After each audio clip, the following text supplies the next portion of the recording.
এই যে সুন্দরী আসছেন। ঝুমকা গিরা রে বেরেলি কে বাজার মে। গুড মর্নিং সবাইকে, শুভ মহাষ্টমীর অনেক অনেক শুভেচ্ছা। আমি রেডি হয়ে গেছি, এখন বাজে 9:30 আর এখানে পাপিয়া রেডি হচ্ছে। পাড়ায় 9:30 থেকে অঞ্জলি এই যে রেডি অলরেডি। হা হা হা পাড়ায় অলরেডি শুরু করে দিয়েছে, দুবার অলরেডি হয়ে গেছে, আমরা মাইকে শুনতে পেয়েছি।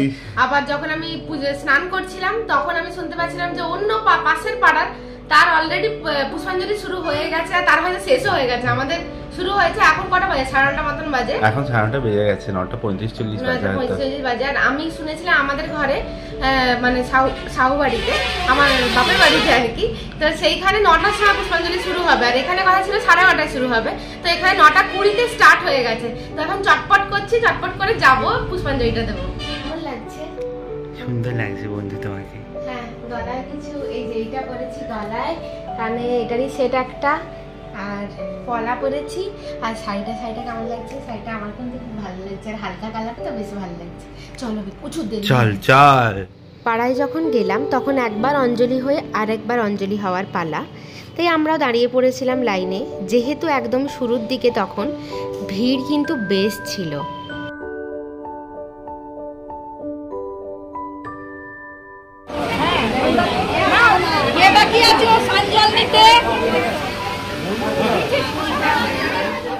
যেহেতু মামনি থাকে তো মামনির অনেক মানুষজন চেনা জানা, তাই গল্প গুজব তো একটু হয়। তাই এইখানে কাজকর্ম সেরে আমি চলে গিয়েছিলাম আমার বাড়িতে। সেখানে কিছুক্ষণ বসার পর ভাবলাম যে বেকার কেন বসে আছি, অষ্টমী সন্ধি পুজোটা না হয় দেখেই আসি। তো আমাদের বাড়িতে গিয়ে ওখানে যে আমার পাড়া, সেখানে গিয়েছিলাম আমরা 3 জন, আমি, দিদিভাই আর সন্টুর 3 জন মিলে সন্ধি পুজো দেখতে। আসলে না, সত্যি বলতে আমি কোনোদিনই তেমনভাবে সন্ধি পুজো দেখিইনি। এইবারে বলতে পারো প্রথম পুরো সন্ধি পুজোটা দেখেছি।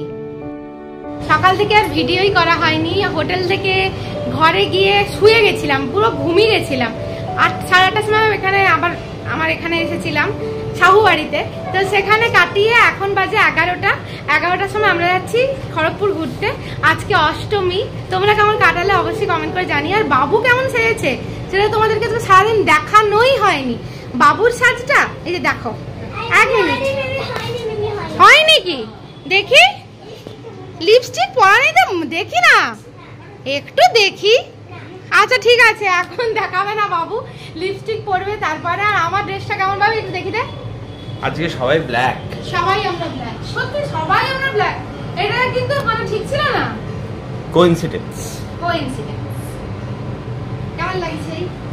সুন্দর লাগছে বন্ধু তোমাকে। ঝুমকা গিরা রে বেরেলি কে বাজার মে। এই তো বাস, লিপস্টিক পরে নিয়েছে, এবারে ফুলকুমারী হয়ে পড়েছে মার্কেটে। ফুলকুমারীর ড্রেসটা কেমন বলো?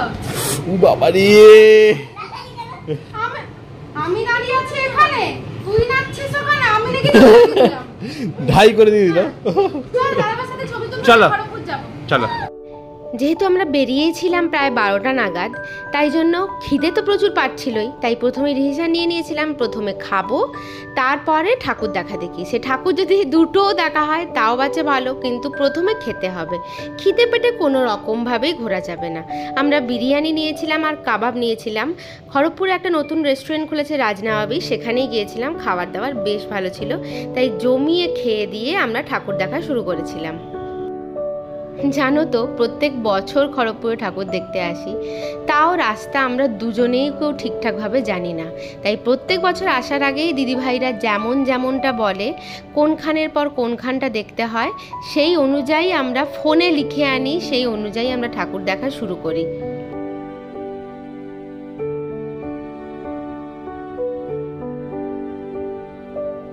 প্রথম ঠাকুর দেখা হলো, মানে ফার্স্ট রাস্তা একটা পড়েছিল, সেটা দেখার পর প্রথম ঠাকুর দেখা হলো। এটা মোটামুটি করেছে। এবারে মানে মেন ঠাকুরগুলো দেখার জন্য বিশেষ করে আসা।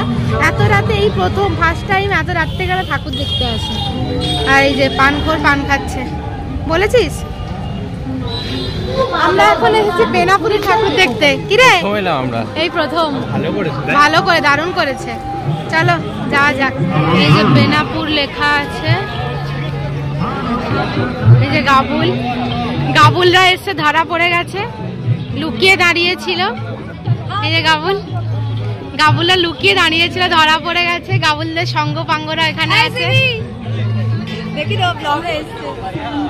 এই যে সুন্দরী আসছেন। জানো তো, আমাদের বিয়ের আগে আমরা 10 বছর একসাথে ঠাকুর দেখেছি, আর বিয়ের পর এটা 3য় নম্বর। তবে প্রেমিক প্রেমিকা হিসেবে ঠাকুর দেখা আর হাজব্যান্ড ওয়াইফ হিসেবে ঠাকুর দেখা, এই দুটো আনন্দের মধ্যে কিন্তু তফাৎ আছে। পারবেটি আর বেনাপুর দেখে আমরা এখন অভিযাত্রী ক্লাব দেখতে এসেছি। তো বেনাপুরটা এবারে ফার্স্ট টাইম দেখলাম, খুব দারুণ করেছে।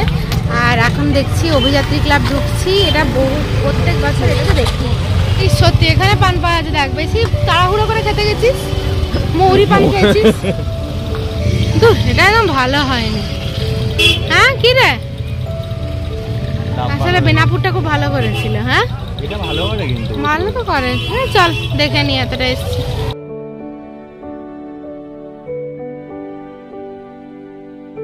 এখন এসেছি খড়গপুরের বাবু লাইন দেখতে। এখন বাজে 2টো, হ্যাঁ 2টো প্রায়। এই যে 2টো বাজতে 5, এই 2টো বেজে 5। বাবু লাইনে ঢুকছি। এই যে দেবোত্তম, হাতে জলের বোতল। চলো। বাবু লাইনে ঠাকুর দেখে আমরা চলে গিয়েছিলাম খড়গপুরের প্রেমবাজারের ঠাকুর দেখতে। এই প্রেমবাজারের ঠাকুরের প্যান্ডেল নিয়ে বেশ ক্রেজ ছিল এবছর। প্যান্ডেল দেখেই বুঝতে পারছো, করেছিল দুবাই। আর এই হচ্ছে প্যান্ডেলের ভিতরের সাজসজ্জা।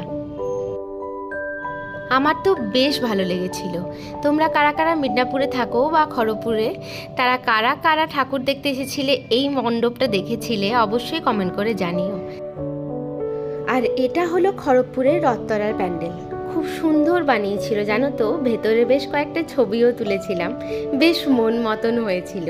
আমার তো এটাই একটা ফান্ডা থাকে যে 2-3টে ছবি ভালোভাবে হয়ে যাবে, ব্যাস মন খুশি।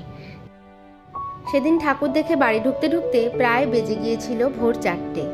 কোনো দিন এত রাত করে ঠাকুর দেখে বাড়ি ফিরিনি, তাই কোনো আন্দাজ ছিল না যে রাত্রেবেলায় এতখানি ভিড় হয়। কলকাতায় দেখেছি, কলকাতায় তো সারা রাত ধরেই ঠাকুর দেখে মানুষজন, কিন্তু খড়গপুর মিদনাপুরেও যে এত ভিড় হয় এইবার প্রথম দেখলাম।